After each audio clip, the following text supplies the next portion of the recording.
Olá e bem-vindo à terceira parte desse nosso curso básico de Python. Nessa terceira parte, nós vamos conhecer um pouco mais sobre novos tipos de variável, as listas, as tuplas e os sets, que nada mais são conjuntos.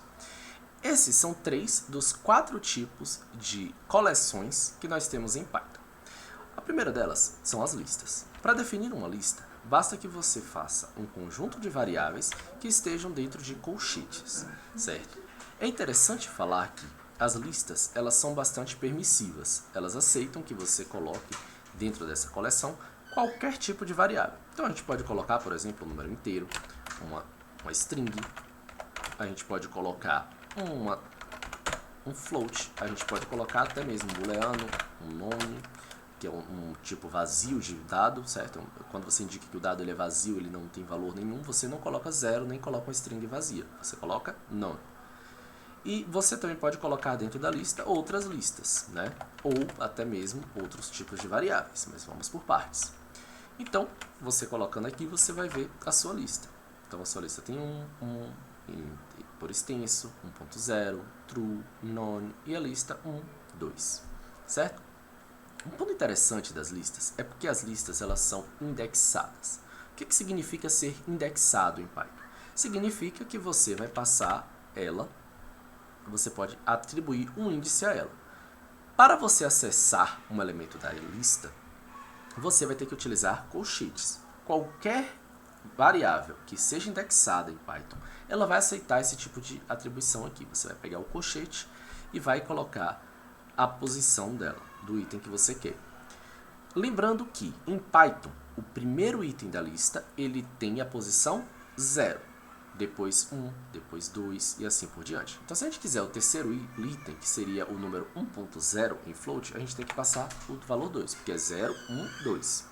Então, vamos lá. Ok? Perfeito. Um outro ponto interessante das listas é porque ela é um tipo de variável mutável.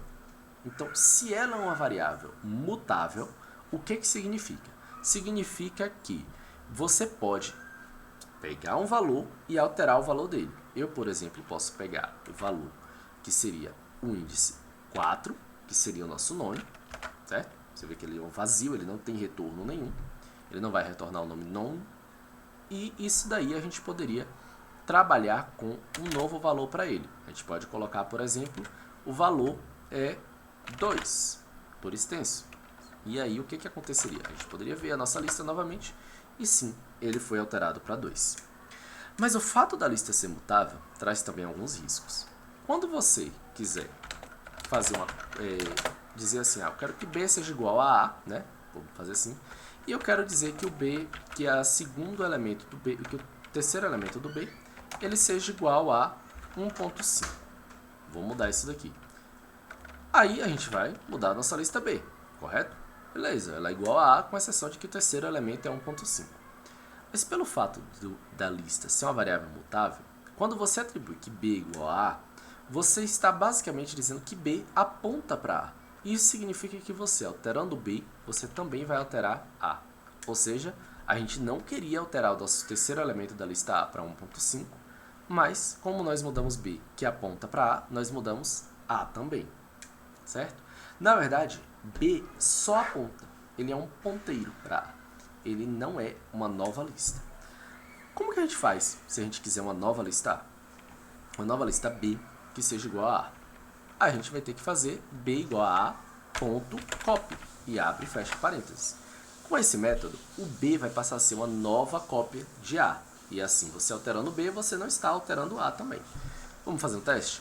Então, se a gente quer voltar o valor de B2, o valor para 1.0, vamos ver como é que B fica. Ok, foi alterado. Agora vamos ver se alterou A também. Ok, não alteramos A.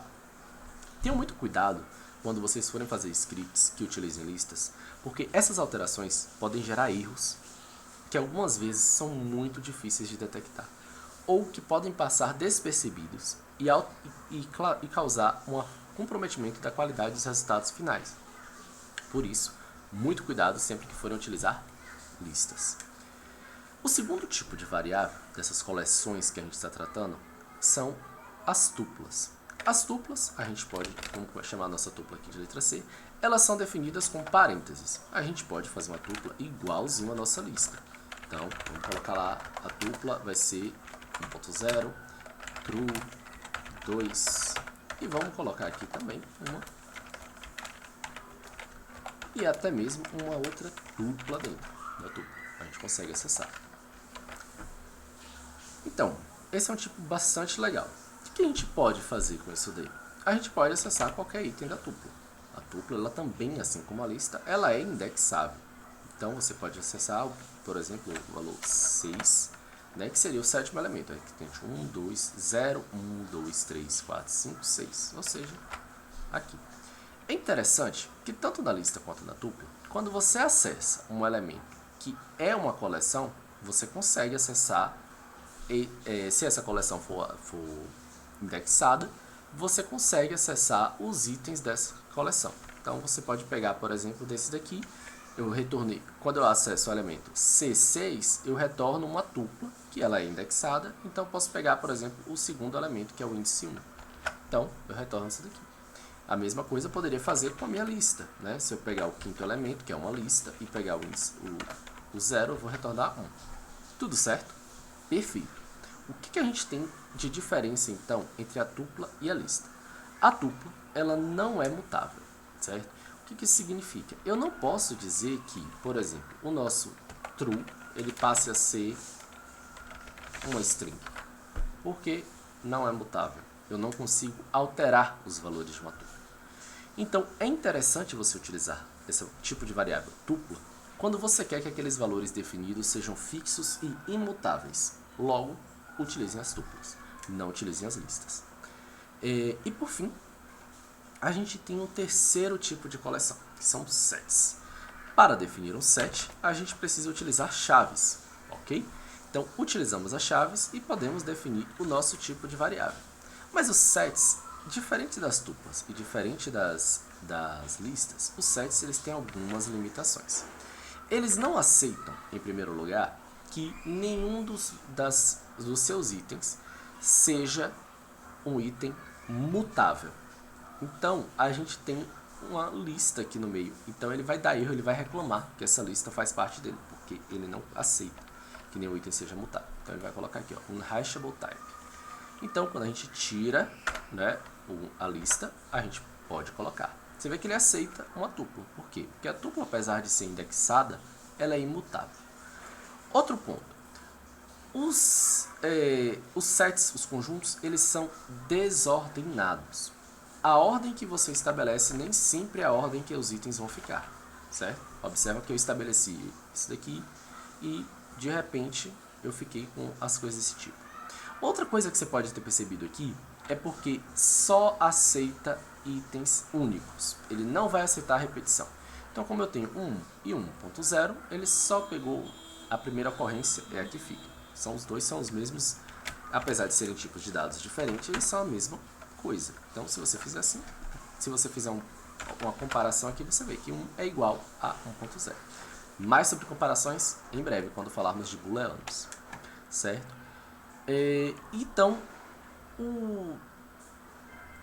o tipo de dado, assim, você vê que ele tem que ser, os sets, eles são com dados únicos, eles não são mutáveis, a gente não consegue mudar, e mais, eles não são nem indexados, o que significa que como ele mudou a ordem, se eu pegar assim o tipo 1, ele não vai me permitir que eu retorne com esse tipo 1, com esse índice 1.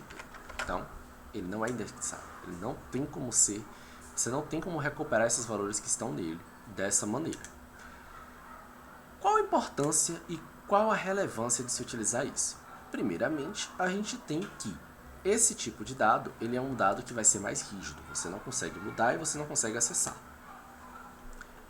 E isso pode ser interessante porque ele também utiliza esses valores únicos. Então, você vai ter valores únicos ali dentro, não tem chance de ter repetição.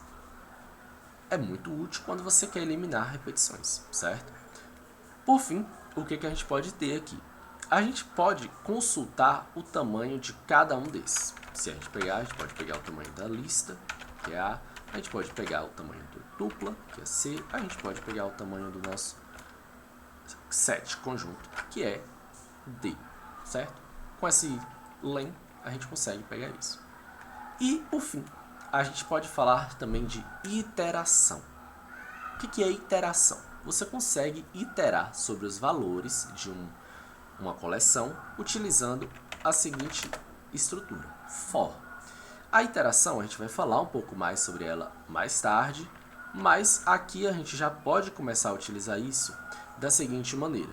A gente pode colocar o for, a gente pode chamar de item in, ou seja, a gente está utilizando um caractere chamado in. In é uma palavra-chave que vai dizer que alguma coisa está dentro de outra. Então, for item in, eu posso chamar qualquer um dos dois, até mesmo o set nesse caso, o conjunto nesse caso, e aí eu posso iterar pelos itens do set. Eu vou colocar uma função bem simples, print item. Ou seja, para cada item que estiver no meu conjunto D, eu vou imprimir esse item. E eu consigo fazer isso. Veja que ele é desordenado e algumas vezes ele vai mudar a ordem. Então a gente já tinha aqui que ele tinha 1,2 estava antes do 1 e do 2 e agora ele vai mudar essa ordem. Então tome cuidado quando vocês forem utilizar conjuntos, set, variável do tipo sets, né, para fazer uma iteração. Porque se a ordem importa para você, ele não é bem o tipo de item que você vai ter que utilizar. Isso é tudo que a gente pode falar por agora a respeito das coleções e nos vemos na próxima aula. Muito obrigado!